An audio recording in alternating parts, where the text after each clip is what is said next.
এই মুহূৰ্তৰ অনেক গুৰুত্বপূৰ্ণ খবৰ বিশেষকৈ এতিয়া ধৰ্ণা বা ধৰ্মঘট বা প্ৰতিবাদক লৈ এতিয়া ৰাজ্য চৰকাৰ কঠোৰ সিদ্ধান্ত গ্ৰহণ কৰিছে ৰাজ্য চৰকাৰে এতিয়াৰ পৰা আচলতে নিৰ্দিষ্ট স্থানতে ধৰ্ণা বা ধৰ্মঘট কৰিব লাগিব আৰু ৰাজভৱনৰ সন্মুখত কোনেও আচলতে এতিয়াৰ পৰা প্ৰতিবাদ কৰিব নোৱাৰিব আৰু এই ক্ষেত্ৰত এতিয়া গুৰুত্বপূৰ্ণ সিদ্ধান্ত গ্ৰহণ কৰিছে ৰাজ্য চৰকাৰে গ্ৰহণ কৰিছে গুৰুত্বপূৰ্ণ সিদ্ধান্ত আমি সবিস্তাৰে এই খবৰ লৈ আহিছো আৰু এতিয়াৰ পৰা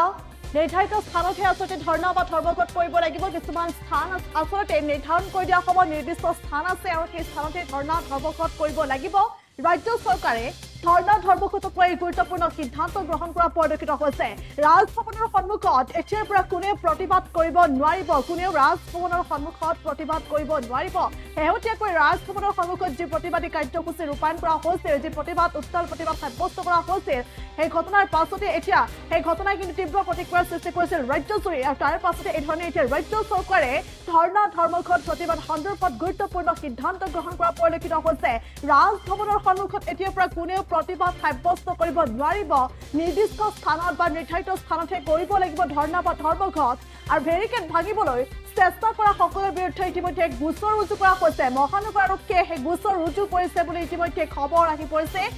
আমি পুনৰলৈ কৈছো বহুত গুৰুত্বপূৰ্ণ খবৰ কংগ্ৰেছৰ বিৰুদ্ধে এতিয়া মুখ্যমন্ত্ৰীয়ে বিস্ফোৰক অভিযোগ উত্থাপন কৰিছে বিস্ফোৰক অভিযোগ কৰিছে আৰু গুৱাহাটীৰ ভিতৰত কংগ্ৰেছে কিবা এটা ঘটনাক সংঘটিত কৰাৰ চেষ্টা কৰি আহিছে বুলি মুখ্যমন্ত্ৰীগৰাকীয়ে বিস্ফোৰক অভিযোগ কৰিছে গুৱাহাটীৰ ভিতৰত কংগ্ৰেছে কিবা এটা ঘটনা সংঘটিত কৰাৰ চেষ্টা কৰিছে আৰু এয়া কংগ্ৰেছৰ চতুৰ্থ প্ৰচেষ্টা বুলি অভিহিত কৰিছে ৰাজ্যৰ মুখ্যমন্ত্ৰী ডক্টৰ হিমন্ত বিশ্ব শৰ্মাই আৰু বুধবাৰে ৰাজভৱনৰ সন্মুখত প্ৰতিবাদী কাৰ্যসূচী ৰূপায়ণ কৰা হৈছিল কংগ্ৰেছ কৰ্মীসকলে সেই ৰূপায়ণ কৰিছিল প্ৰতিবাদ ৰূপায়ণ কৰিছিল উত্তাল প্ৰতিবাদ সাব্যস্ত কৰিছিল আৰু সেই কংগ্ৰেছ কৰ্মীসকলৰ বিৰুদ্ধে এতিয়া ব্যৱস্থা গ্ৰহণ কৰা হ'ব বুলিও মন্তব্য কৰিছে ৰাজ্যৰ মুখ্যমন্ত্ৰী ডক্টৰ হিমন্ত বিশ্ব শৰ্মাই এই মুহূৰ্তত মুখ্যমন্ত্ৰীগৰাকীৰ কিছু মন্তব্য আহি পৰিছে আমি দৰ্শকলৈ আগবঢ়াইছো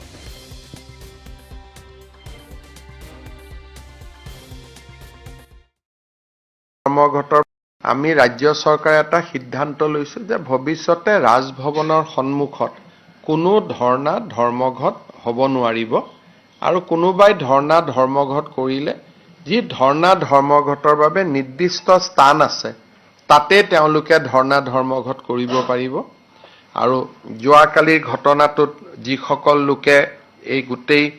পুলিচৰ বেৰিকেড আদি ভাঙাৰ বাবে প্ৰচেষ্টা কৰিছিল তেওঁলোকৰ ওপৰত সিটি পুলিচে ফৌজদাৰী গোচৰ লিপিবদ্ধ কৰিছে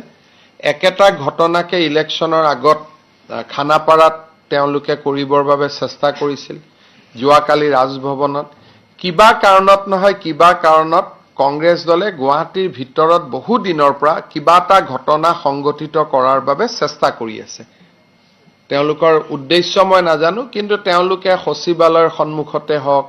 বা ৰাজভৱনৰ সন্মুখতে হওক তেওঁলোকে বহু দিনৰ পৰা ইয়াত এটা গণ্ডগোল এটা কৰিব বিচাৰি আছে this is third fourth attempt গতিকে মই ভাবো যে এইবাৰ আমি যিসকলক ভিডিঅ'ত দেখা পাম যিসকলৰ ফটো আছে যিহেতু পাৰমিশন নোলোৱাকৈ তেওঁলোকে কামটো কৰিছিল আমি কঠোৰ ব্যৱস্থা যিকোনো খবৰৰ বাবে যোগাযোগ কৰক 7099017330 লগতে 7099017110 নম্বৰত